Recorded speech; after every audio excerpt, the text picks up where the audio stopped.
حبايبي واصحابي عاملين ايه؟ يا رب تكونوا بخير وفي احسن حال. ان شاء الله جايلكم النهارده وهنعمل مع بعض طريقه الجبنه في البيت. تمام. معايا 2 كيلو لبن،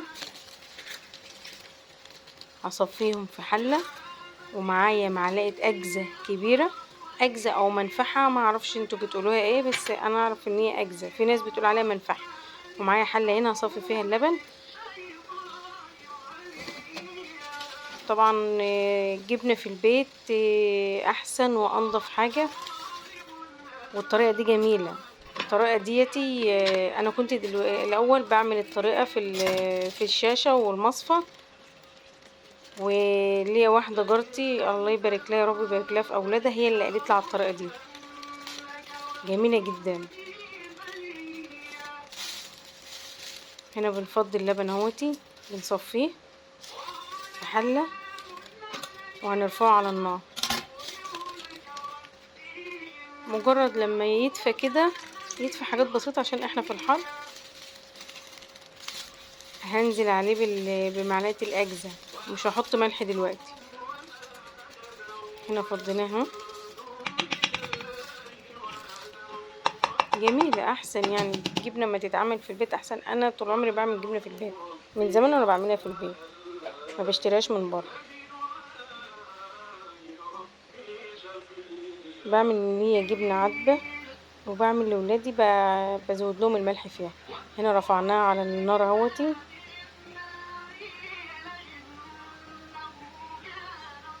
تمام. يلا حبايب قلبي، اضغطوا لايك واعملوا شير،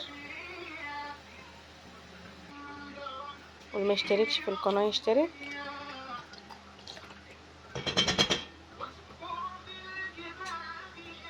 هنا هعمل تيست للبن، هعمله تيست اشوفه دفا ولا ايه، عشان انزل بالاجزاء او بالمنفعه، اي حاجه.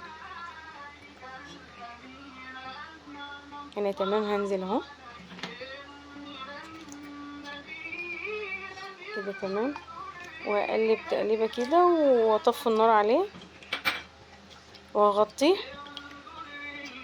واسيبه يعني حوالي 10 دقايق كده او ربع ساعه.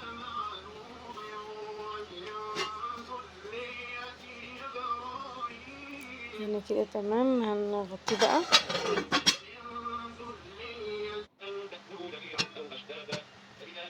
كده هنشوف اهوتي، ما شاء الله ربط اهوتي.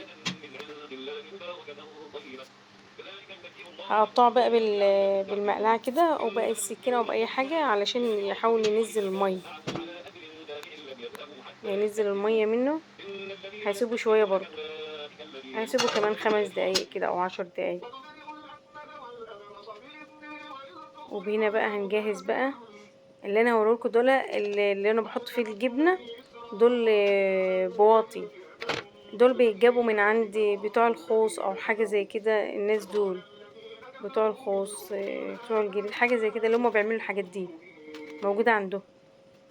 جميله ما شاء الله، بتعملي فيها الجبنه جميله جدا. طبعا لازم تحطوا بوله تحت كل واحده. انا في بولات معينه بحطها تحت، بس كنت انا مستخدماها في حاجات حطها في التلاجة، فجبت دول ومش هينفعوا، هرجع اغيرهم تاني واحط تحتهم بولات صغيره، عشان يبقى في مسافه ما بين الميه اللي هتنزل، الشرشه اللي هتنزل، والجبنه. كده انا بفضهم اهوت في البواطي.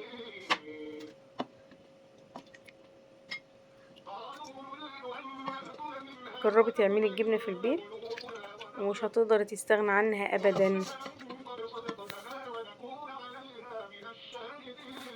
يلا حبايب قلبي، اضغطوا لايك، ويا ريت تقولوا لاصحابكم وحبايبكم يشتركوا. هنا كده تمام، خلصناها. طبعا انا في الحاله ديتي هغير البولات. هجيب ملحه طبعا، هجيب بقى الملح بقى، هنا بقى هحط بقى ملح اهو. هنا احط ملح على الوش اهوتي،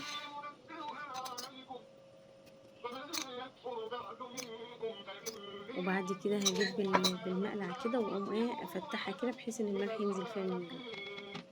اهو كده بس. تمام. هغير هنا البولات هنا بقى اهوتي، لان البولات دي واسعة، والمية بتاعت الجبنة لما بتنزل بالطول الجبنة نفسها، فكده يبقى ما عملناش حاجة.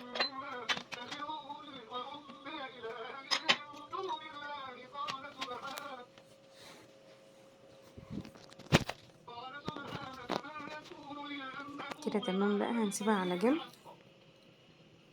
هنسيبها على جنب حوالي نص ساعة كده، نص ساعة او ساعة، مش هنطول يعني، يعني من نص ساعة لساعة كده.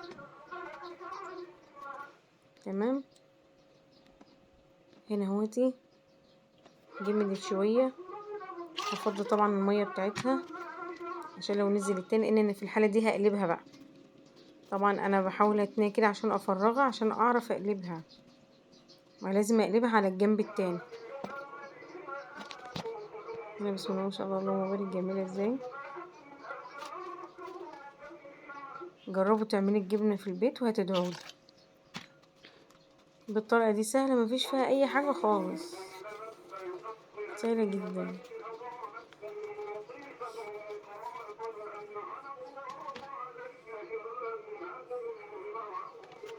ما شاء الله جميلة. بعملها على طول وبقطعها وبحطها في بولة في التلاجة، بقطع عليها فلفل اخضر، وبقطع عليها فلفل سبايسي، قرن فلفل سبايسي، عشان انا بحبها مشطشطة شوية برضه، يعني بتدي طعم حلو. هنا بقى طبعا انا قلبتها على الجنب التاني، هحط لها برضو ملحة بسيطة، ما بكترش ملح لان دي انا باكل منها، وليا برضو ولادي بياكلوا جبنة حادقة وساعات جبنة عادة، في كده وفي كده يعني. وبكده تمام اهوتي. هجيبها بقى افضيها بقى عشان ايه اقطعها واحطها في بول. تمام. شوف بسم الله ما شاء الله، طبعا انا ايدي نظيفة، انا في حتة النظافة دي بالذات عندي حاجة تانية، دايما ببقى غاسلة ايدي ونضيفة في حاجتي جدا، مش كلام والله. انا عن نفسي نظيفة، وكل ما اعمل حاجة اروح اغسل ايدي. كده بقى بنفضيها وهقطعها بقى واحطها في بول. والله بجد الطريقة دي جميلة وسهلة جدا وحلوة، وهتوفر معاكم، هتعملوها على طول. ومرة تانية ان شاء الله بقول لكم برضو الجبنة تخزنوها ازاي عشان تبقى قديمة. برضو جارتي مامتها الله يبارك لها وادها الصحة يا رب، هي اللي كانت قايله على الطريقة دي، مامتها اللي كانت قايله على تخزين الجبنة عشان تبقى قديمة، الله يبارك لها يا رب وادينا الصحة.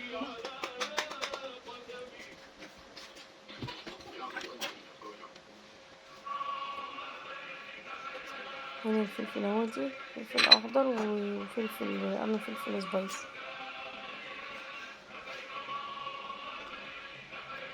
اضغطوا لايك واعملوا شير، ويا ريت تبعتوا لاصدقائكم وحبايبكم يشتركوا لي ويدعموني،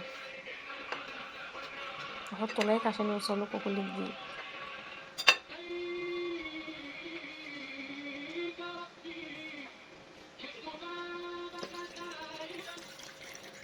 دي بقى المية بتاعتها، دي الشرشة بتاعتها، المية المفروض دي مادة حافظة للجبنة نفسها، يعني مينفعش نحط مية تانية عادية، لا دي المادة الحافظة، دي المية الحافظة للجبنة نفسها. هنا ما شاء الله اللهم بارك، جميلة ازاي، ما شاء الله. جربوها وتدعولي. ويلا حبايب قلبي حطوا لايك، وشكرا على دعمكم ليا، ويلا السلام عليكم ورحمة الله وبركاته.